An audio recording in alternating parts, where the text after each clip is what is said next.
इसमें जो बीज है वो हरये, हरे हरते पापा नहीं, ये बीज है इसका। कृष्णाय वासुदेवाय हरये परमात्मने प्रणतक्लेशनाशाय गोविंदाय नमो नमः।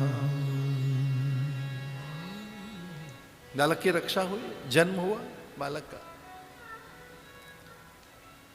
जैसे ही जन्म हुआ तो पूरी धरती पर आनंद छा गया, समुची प्रकृति में नवद्रव्य सब शुद्ध हो गए। शीतल मंद पवन, शीतल मंद सुगंध रूप में बहने लगी। सर्वकाल सुखावह, सबको अच्छा लगने लगा। सबके मन निर्भ्रांत हो गए, निश्चिंत हो गए, सब भय रहित हो गए। क्षुधा पिपासा मिट सी गई। एक संतुष्टि और तृप्ति सी सबको अनुभव होने लगी बालक के जन्म के साथ ही। पूरी प्रकृति में आह्लाद आनंद। एक पुण्यात्मा, एक धर्मात्मा जब धरती पर आता है तब ऐसा ही होता है। वह ब्रह्म बीज, वह भगवान का ही एक रूप आ रहा है धरती पर। महतपो तप्य माना परमेताहार। युधिष्ठिर के मन में भी आया कि अब तो भगवान का भजन करना चाहिए।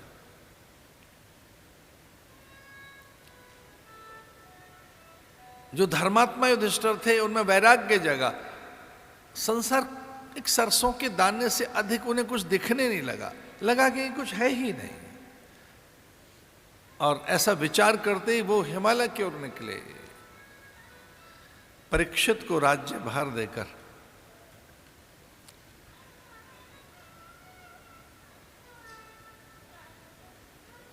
हिमालय निकल गए, परमेताहारा, एकांत शैली। संत को देखकर, महापुरुषों को देखकर हमारे मन में तप का विचार आता है, साधन का विचार आता है, संयम का विचार जगता है। जिन्हें देखकर संयम का विचार जगे, तप का भाव जगे, वो पुण्यात्मा होते हैं। साधु नाम दर्शनम पुण्यम। साधु के दर्शन करने से मन में सत्कर्म जगने लगते हैं, उदारता जगने लगेगी, क्षमा करने लगोगे, विनयशील बन जाओगे, झुकने लगोगे, दूसरों के सद्गुण दिखाई देने लगेंगे। ये पुण्यात्मा के दर्शन का फल है। जो पुण्यात्मा और महात्मा होते हैं, जो श्रेष्ठ सत्पुरुष होते हैं, उन्हें देखकर तप करने का मन होगा, दूसरों के सद्गुण दिखने लगते हैं। नमस्कार करने का मन आता है, देवताओं को प्रणाम कर लें। और वो सन्यास लेके निकल गए। धरती पर परीक्षित ने अनेक यज्ञ किए, अनेक अश्वमेध यज्ञ, पूरी धरती को अपनी वाणी से ही जीत लिया। वाणी व्यवहार से, ये बड़ा अस्त्र है। ततः परीक्षित द्विजवर्य शिक्षया महीं महाभागवत ससासः यथा हि सूत्यामभिजात कोविदा समादिशन् विप्रमहद् गुणस्तथा। मुनिजनों का संग, महापुरुषों की सन्निधि जीवन में बड़े परिवर्तन का कारण तो बनती है।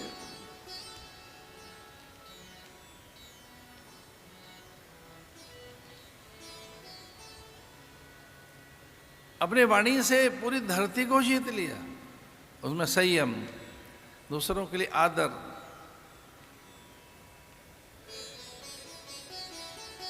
महापुरुष तो प्राय मौन से ही काम चला लेते हैं। धरती कौन से गीत गाती है, वो तो बीज को ऐसे ही मौन में ही तैयार करती है और वो वृक्ष बनने लगता है। जो परम ज्ञान है वो तो मौन में ही है। अगर उसे वैखरी मिल गई ज्ञान को, अगर उसे वैखरी के द्वारा आकार मिल गया उस ज्ञान को, तो और हल्का हो जाता है। अन्यथा तो परा, पश्यंती, मध्यमा, वैखरी, ये जो अभिव्यक्ति है ये बड़ा साधन है।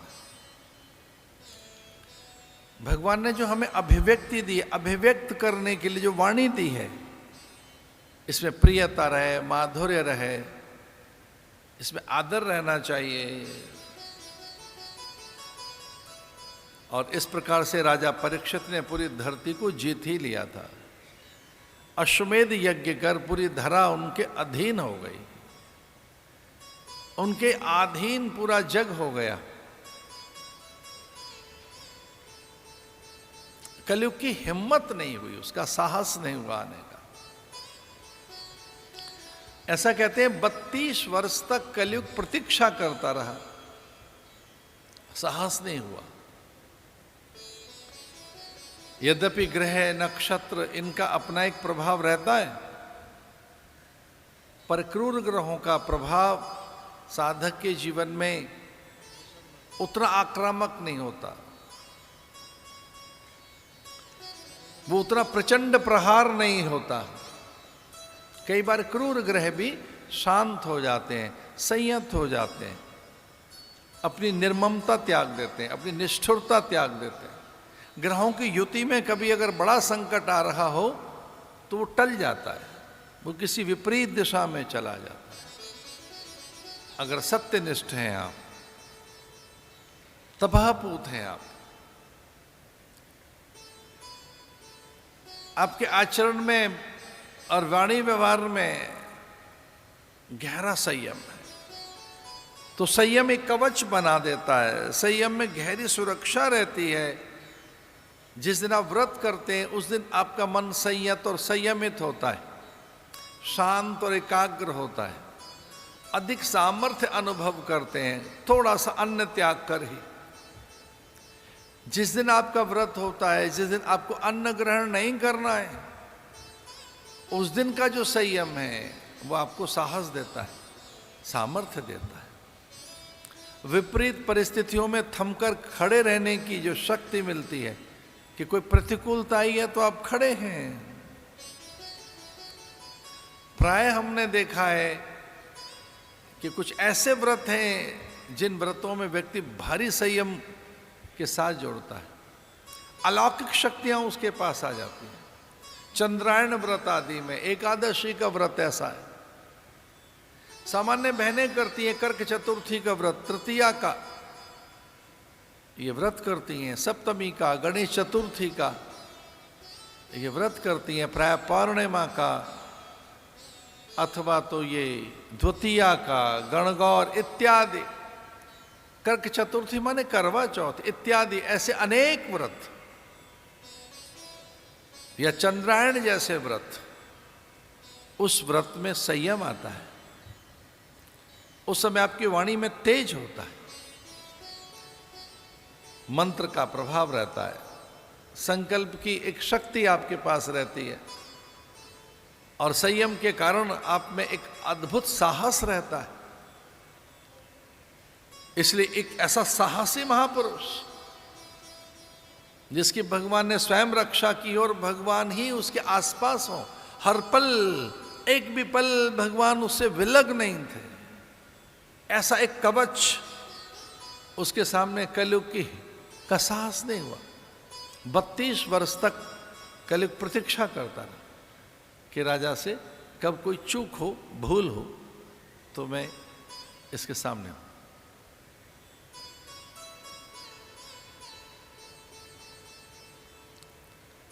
और एक दिन राजा ने जरासंध का मुकुट पहना, मृगया के लिए निकले। मृगया का विचार, आखेट का विचार ही अच्छा विचार नहीं है, और बस कलयुग का सामना हो गया। उस कली के सामने आते ही कली से संवाद हुआ। कली को वचन दे दिया कि तू अनीति के धन में रह सकता है, कलयुग मस्तक में प्रवेश कर गया, मुकुट में, स्वर्ण में। ध्यान रखना, सोने में कलयुग है ऐसा नहीं है। अनीति के स्वर्ण में छल से और किसी को बहुत दुख देकर, किसी के अधिकारों को छीनकर, किसी के सम्मान स्वाभिमान को ठेस पहुंचाकर और छल करते हुए कपट के साथ जो सोना कमाया गया है, यानी धन कमाया गया है, उसमें ही कली का वास है। उस कली के प्रभाव से बुद्धि में विकार आ गया। और बौद्धिक विकार कौन सा है? कि मैं श्रेष्ठ हूं, इससे बड़ा और क्या विकार होगा? ये बड़े अनर्थ का कारण है कि मैं श्रेष्ठ हूं, मैं अच्छा हूं, मैं सुंदर हूं, मैं जयी हूं। अपने को सही मानना और अपने को ही श्रेष्ठ मानना, ये जो अहंकार है, ये तो बहुत बड़ा विकार है। अनर्थ की जड़ तो अहंकार ही है। और ये अहंकार दूसरों के सद्गुण नहीं देखने देता। ये हमारी सारी आध्यात्मिक संभावनाओं को चूर चूर कर देता है। ये हमारी श्रेष्ठता पर एक आवरण बन जाता है, ढक लेता है हमारे सत्य को। और इसी उस अहंकार ने मरा हुआ सर्प एक ऋषि के गले में डाल दिया कि ये तो ऐसे ही ढोंग कर रहा है साधु, मुझे देखकर प्रणाम नहीं कर रहा है। विभांडक ऋषि को देखकर, शमीक को देखकर उनके गले में मरा हुआ सर्प इसलिए डाल दिया कि मैं राजा हूं और इसको उठकर मुझे प्रणाम करना चाहिए। बड़ा अनर्थ है ये कि लोग हमें आदर क्यों नहीं कर रहे हैं, हमारी अधीनता क्यों नहीं स्वीकार कर रहे हैं, हमारे विचारों को प्राधान्यता क्यों नहीं दे रहे हैं, हमें बड़ा क्यों नहीं मान रहे हैं। इसमें तो बड़े बड़े अनर्थ हो रहे हैं, हो गए, होते रहते।